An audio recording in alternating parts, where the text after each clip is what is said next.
Just ahead on Black Issues Forum, we're breaking down the most pressing political issues affecting the Black community, both nationally and here in North Carolina. From DEI changes to economic shifts to policy changes that could have long-term effects on Black communities across the state. Our guests break down the potential impact. Coming up next, stay with us. Quality public television is made possible through the financial contributions of viewers like you, who invite you to join them in supporting PBS NC.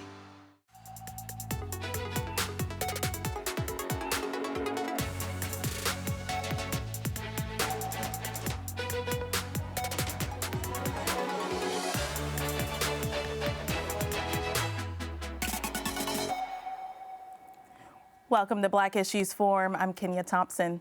The political climate in 2025 thus far has been a whirlwind. Major legislative battles, ongoing challenges to DEI policies, and economic shifts under the current presidential administration that could have long-term effects on Black communities. I want to bring on our guests so that we can go ahead and tackle the conversation. I want to welcome to the show Senator Natalie Murdock, representing North Carolina District 20. And joining her is Immanuel Jarvis, president of the Frederick Douglass Foundation of North Carolina. Welcome. Hi, thanks for having us. It's always great to have you. Good to be back. On. Yes. Absolutely. I want to jump right in it. We're at the end of February in filming this episode. March is coming. Yeah. The first thing that's coming up in March is the Civil Rights Division being challenged to look into their DEI programs and making sure that there are no illegal programs that will exist. Define what illegal DEI looks like and what does this mean for civil rights? Yes, I think we should jump right in. I honestly think Black History Month is the perfect time to reaffirm these values here in America. These are policies we need to ask ourselves how we got here. When you look at our very own Constitution, the amendments that were provided were to provide full access to the American dream, allowing Black men to vote, allowing women to vote, ensuring through other policies that veterans and those who are disabled were not excluded from opportunities. So when we talk about illegal policies, we will have to fight these things out in court. It will be litigated. A lot of it is open up to interpretation, but it is very concerning that now all of a sudden it's a bad thing to champion diversity, equity, and inclusion. But I do want to be clear, there are a number of actors involved in this. Project 2025 is being enacted in real time.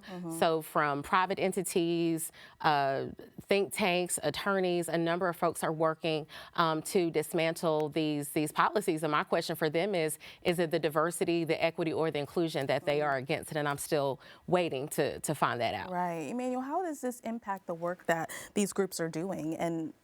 And is there a clear definition of what they want removed? Yeah. So in my assertion, I believe that 1964, the Civil Rights Act, purposely went after, made sure that discriminatory policies were not created against not just women, but Blacks, Asians, and all minorities. Right. So today, with diversity, equity, inclusion, and then now accessibility, DEI, and then we have DEIA. The problem is that there are individuals who weaponized that particular policy and took it so far as to actually have reverse discrimination. Think about it. If DEI works anywhere, it has to work everywhere. DEI doesn't work in NBA. DEI doesn't work in the National Hockey League. It doesn't work in sports. And the reason why is that you're looking for the best, tallest, strongest, most athletic, and most talented players on your team to win championships. That's all you care about. You don't care if they're Black, they're white, if you're tall, if you're strong, if you can get the ball in the basket, if you can get the puck in the net, we want you. If you can't, we don't want you. Right. Now, here's the thing. Businesses are in a similar situation. I'm a business owner, and I'm looking for the best. I don't really care if you're this short or if you're 6'4". I don't care if your freckles are close together like mine or if they're not. Right. I don't really care if you're a woman or you're a woman or a man.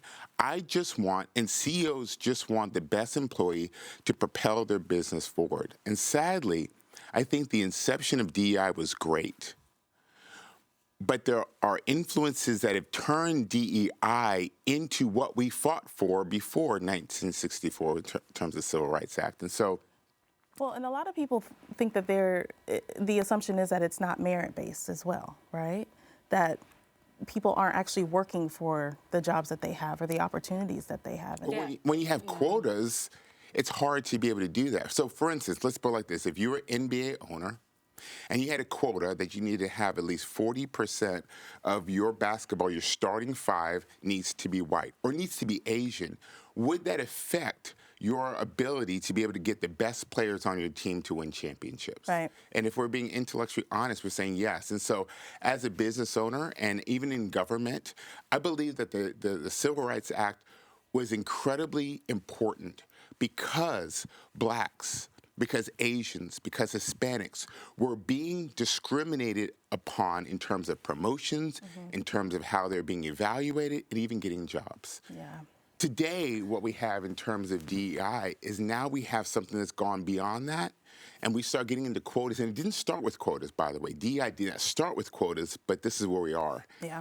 And so it's gone so far that there needs to be a reeling back and say, hey, wait a minute. We're not going to be picking people based upon if their gender, their sexual orientation, or how many freckles or how close they are. I want right? to pause you right there Yes, ma'am. and ask the question, so we see a lot of these programs, initiatives being pulled back, but are there still ways, Natalie, to achieve the same goals that the original DEI programs were set out to achieve? There are, and I'm glad you used the word goals. You actually don't see quotas in government any longer.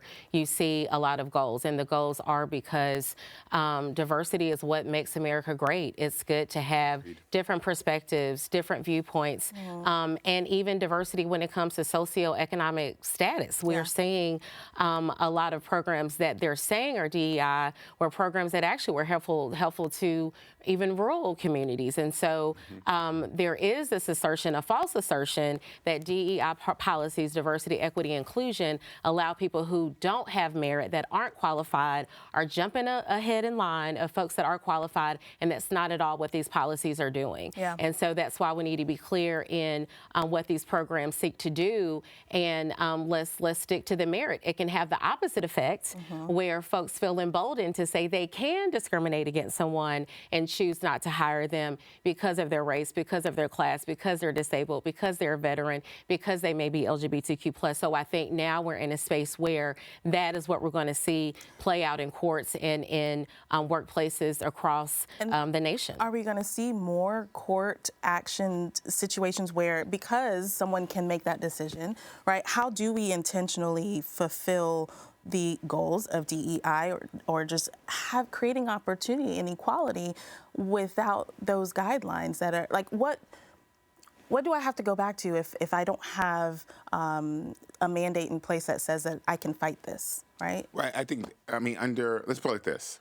We had our first black president from 2008 to 2016. Right. We weren't talking about DEI. We knew that we had something on the books called the Civil Rights Act. And if we felt, as an individual, if I felt as though that I was being discriminated against in terms of employment or any other aspect, I was able to have leverage to be able to combat that. That hasn't changed. It hasn't changed at all. I think sometimes the human condition always wants to do more, and sometimes we go overboard and we do things that actually are more detrimental. If you look at DEI and some of the policies and how it's been enacted in business, not necessarily government, but in businesses, it's actually neutralized the Civil Rights Act, and that's not what we want to do. The purpose was to give us an opportunity and not to put any blinders or any blockers in our way to be able to have opportunities to be able to gain employment and support our families. Yeah. And that's still there. It hasn't gone anywhere, and it's not going anywhere. And to go back to the memo for DOJ of what's going to go into effect March 1st, I'm glad you mentioned the Civil Rights Act. A lot of these policies seek to redefine what the Civil Rights Act was, and that is what you are going to see litigated in court. And in reference to examples for the NBA, the issue is that it's optional. Yeah. Our concern are right here in North Carolina with the legislation we've seen out of the NC House that may be moving forward as soon as next week. when you have federal employees, state employees, people that just want to show up and do their job, those hiring managers do not need to be micromanaged. They need to have the latitude to say that they know that they can pick the folks that are best and duly qualified to do their jobs. What we also have to unpack here is a lot of this is a dog whistle. A lot of this is a dog whistle to scare people, to say we are watching you, we are micromanaging you, and it's going to result in folks not wanting to work in governmental entities. It's going to result in folks being fearful of doing their jobs, and it's going to do the opposite of making our workplaces less diverse, and that is not what we should be seeking to accomplish. Well, here in North Carolina, we saw, even before all of this came down in 2025, the UNC system had rolled back their DEI efforts. And, you know, a lot of people questioned, but, you know, now it kind of seems, well, was there a preemptive, you know, let's strike before this becomes a problem so that we can avoid, and this is speculation, I don't know, but I'd love for you to clarify that for Yes, me. it definitely was preemptive. It was preemptive because it also, we have to go back to the affirmative action Supreme Court case. And so UNC was specifically named in that litigation. And so I think that's why you saw UNC work to change their policies immediately. But I do want to highlight the brilliance of the former chancellor in saying that they were going to have programs for those that didn't have economic means to attend school. And so I think that folks are going to get creative, they're going to get innovative, because again, the purpose of all of this is to say there are historically groups, oftentimes are minority, are low income, that were denied opportunities. They were marginalized. There were systemic barriers that made it difficult for them to play on an equal playing field. That is how we got here. So we still have to be intentional in removing those barriers, whether it be getting your education, getting an employment. There are still going to be ways to do that within the confines of these laws, and that will be the new territory that we're going to have to charter. I agree with the senator. I applaud the UNC system, and I don't know if they were the first, but there's many other schools that have adopted this as well. That financial means should not be a barrier for education. Period. I don't care who you are. If you have the intellect to be able to do the work and to be able to study and to be able to perform, you should have an opportunity to have that to be in that school, regardless if it's Harvard or UNC Greensboro. It doesn't make a difference where you are. I think the difference is, in what I would like to kind of push back a little bit on, is that we understand that the opportunity needs to be there and barriers need to be lowered. Right. DEI wasn't removing barriers. It was actually creating, say, hey, you need to do this. If I look at that plate and there are 3 different balls that are in that plate, that is a diverse plate, because there's a white one, there's a straw one, there's different ones there, right? Yeah. But if all of a sudden I say, you know, we need diversity and we're going to take all of them out, and now we're going to have 2 and 1, that's not really diverse. If you have a bucket of black balls, you can't call it diverse. Yeah. Let me ask you a question real quick. Do we say that Durham Public Schools is diverse because it has 90-some% of black and Hispanics that go there? That's not diverse, because you only have 6% white that are actually participating in the school system. Yeah. Well, and not everyone was misusing DEI, but we could go on and on about DEI, but I want to move on because we do have a few other topics to talk about. Absolutely. You mentioned, financial access, having money, having opportunity. So that brings me to, this kind of rumor. Some are saying hoax, but there's supposed to be a $5,000 stimulus check potentially that could be distributed. I'm gonna pause there. Yes. What have you heard about this stimulus check? Yes. And then we'll talk about stimulus checks. It is very much a hoax. It was something said by Elon Musk, who is the shadow president, apparently, and tells Donald Trump what to do. So he got ahead of the president, as he often does, went around saying that there was going to be a $5,000 stimulus check. Donald Trump himself has not affirmed that or said that that is going to occur.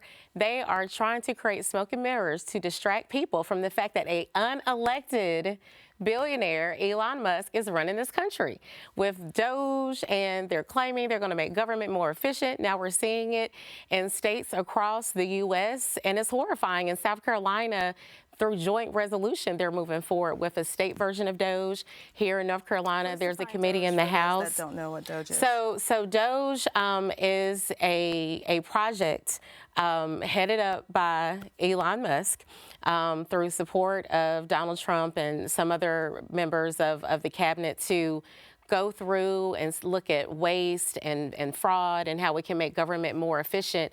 But honestly, what is horrifying, and I really hope to see some hearings on this, it has resulted in firings of folks even with federal aviation. I don't know about you, but I am very concerned about the lack of safety we've seen with our ability to just travel safely. So we've seen a lot of slashes and cuts to government saying that they're going to save money, but what we've seen is chaos. We've seen confusion.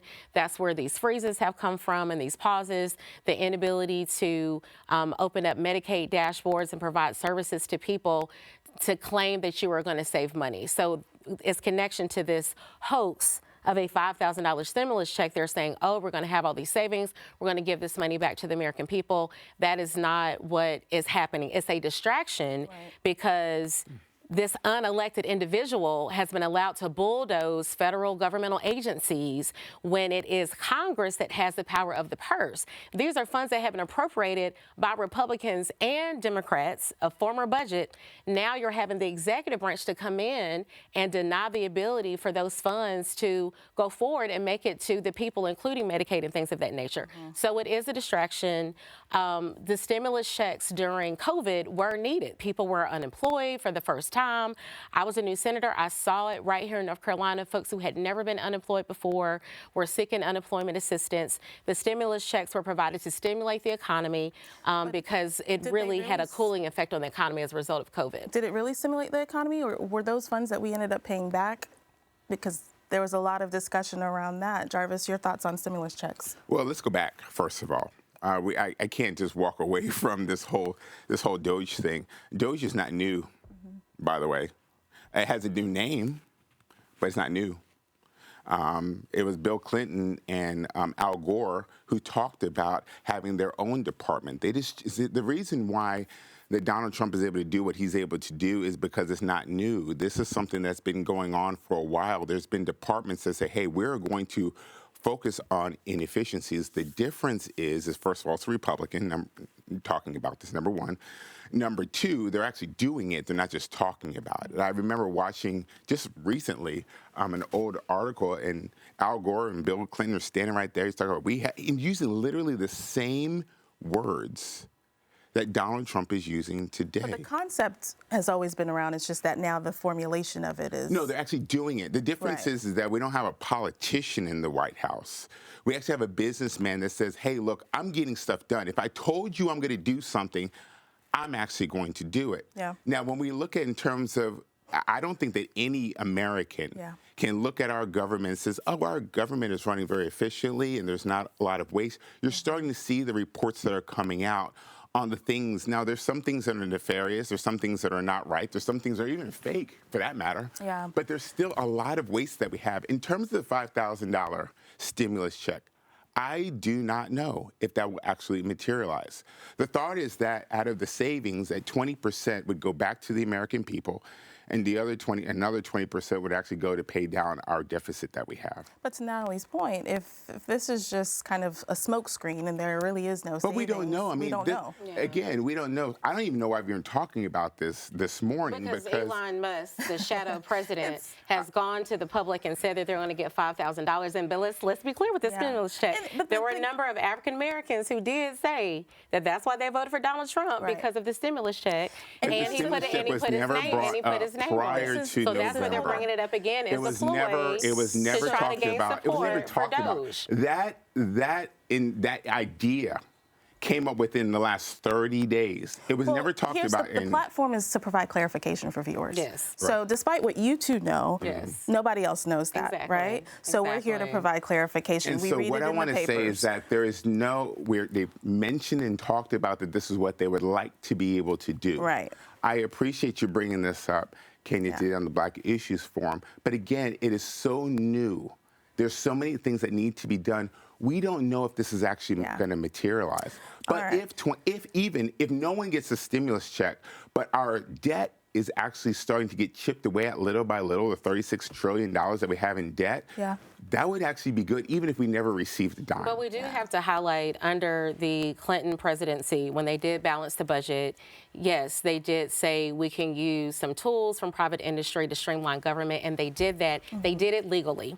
They didn't have a billionaire that is telling Bill Clinton what to do. He and Al Gore did it as the duly elected individuals. They worked with Congress, with a Republican Congress, no less, a Republican speaker, to get it done. And they didn't bulldoze government in a matter of a month and create confusion and create an unsafe environment that makes it difficult for people to do their jobs, and didn't massively lay off people illegally. And that is why a lot of that will be held up in court. I want to move on. We only have 5 minutes left. We can get through all these questions already. Right, I know. So I want to address tariffs, because I think since January, a little bit before, it's been very heavy, right, in social media posts and platforms, and people have a confusion around how tariffs impact us. And so, Natalie, I'd love for you to talk about where we are with tariffs right now, and then, Immanuel, I'm going to pivot to you to how does that impact us day to day? Yeah, tariffs really are taxes. And I believe even Google showed one of the hottest searches right now is what is a tariff, because folks are very confused. Yes. But particularly with exports, Donald Trump was clear in saying that he's concerned around China and a number of other non-American entities, honestly getting too much from the American people when it comes to trade. But tariffs really should be reserved to be strategic. My concern with the tariffs that Donald Trump is pushing, particularly against Mexico and Canada, is that they are our allies. And so these trade wars, it really is a tax. It's basically saying that we will have an additional tax when you export fees, if it is or when you're importing a fee. So if there are goods that we are getting from Canada and Mexico, it will make them more expensive. The goal is to say we're going to have more American-made things, which sounds good, but again, when you do them quickly, when you do it to target allies that we have worked with for centuries, and when you look at Canada and Mexico and do it too quickly, that's what's concerning, especially the president that said he cared about the price of eggs and milk going down. It's going to make goods go up, and it's going to drive up inflation, because then it's more expensive for us to import those goods that we actually are dependent on. It's not giving America manufacturers enough time to create all of those goods here domestically. Yeah, so Immanuel, you would agree with that? And then how does that impact us? Well, I'm a farmer. Yeah. So when I see that Canada has a 240 or 238% tariff on eggs and milk, why? Why are you doing that? Obviously, we haven't been able to drink Canadian milk or Canadian eggs. Why would we? It was 238% more. Aluminum, 45% tariff. So I think a lot of Americans don't realize the tariffs that are actually other nations are actually putting on us. And Donald Trump has said publicly, he says, look, I'm just going to be reciprocal. If you tariff us, we're going to tariff you. That's the bottom line. You are right, Senator, that tariffs are a tax. But up until this point right now, today, the 28th of February, everything's been talked about, but none of them has been enacted. Matter of fact, Donald Trump said, hey, I'm putting a tariff on you, Mexico. I'm putting a tariff on you, Canada. And I need for you to do X, Y, and Z. But these feel like threats, though. And guess what? The threats are working. Because now what's happened, we have a 93% reduction in people crossing the border. We actually have Canada creating something called a fentanyl czar, which is the craziest thing I've ever seen. But the bottom line is now they're actually helping us to protect our people here in this country. Do you agree with that, Natalie? No, a lot of these deals were actually already laid out by the former administration. It's just that we do unfortunately have a president that does want to threaten our allies, and I think it will not only result in making us less safe, but make it more difficult for us to have a trade. I mean, we actually have a border with Canada where people can freely go back and forth and do a number of things. We should be friends with those that are closest to us, and these threats really are just unwarranted. They should be safe for Russia, other countries that are truly threats to the U.S. We should be able to freely trade with our partners in North America. But we're not freely trading. That's the problem. We're not freely trading. Yeah. We can't say free trade when we have an imbalance in terms of our trade.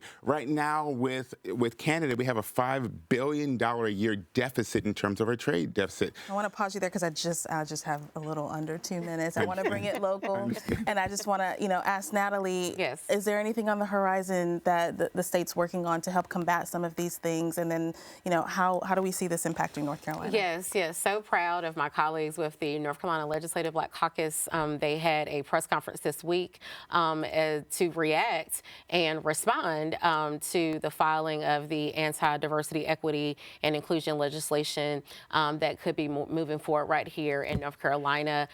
Thrilled to support the work that they are doing there, and we are going to have to be mindful of a state version of DOGE.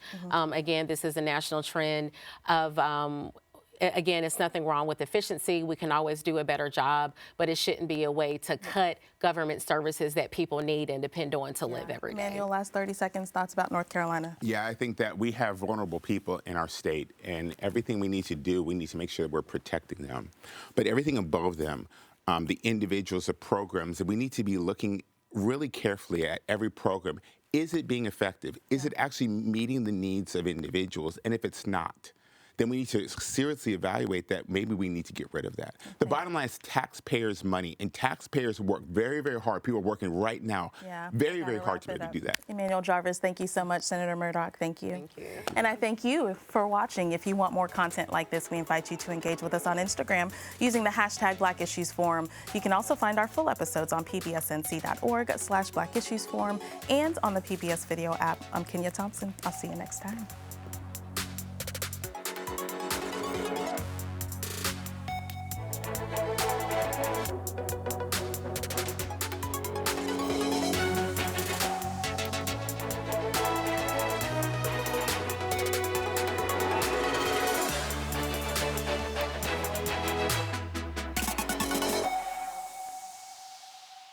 Quality public television is made possible through the financial contributions of viewers like you, who invite you to join them in supporting PBS NC.